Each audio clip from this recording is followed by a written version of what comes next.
Over 100 years before the COVID-19 outbreak, America was hit by another deadly pandemic, the Spanish flu. Caused by the H1N1 influenza A virus, it infected almost one-third of the world's population, killing up to 50 million people.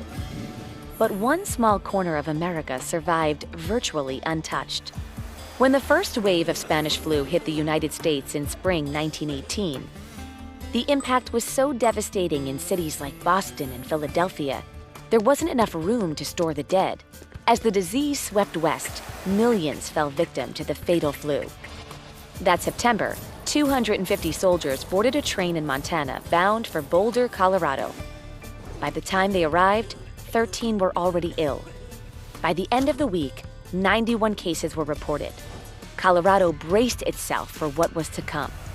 Intersected by two railway lines, the sleepy mining town of Gunnison was particularly vulnerable to infection.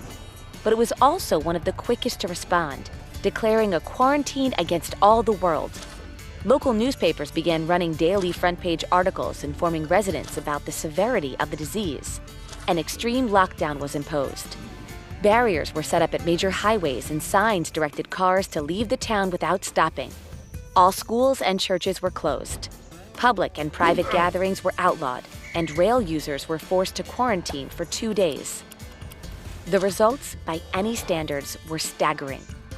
While neighboring towns reported losing up to 10% of their populations in the first two waves of the pandemic, Gunnison did not record a single case.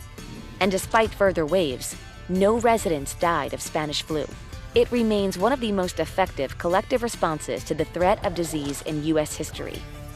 What lessons can be learned from how Gunnison handled the Spanish flu pandemic of 1918?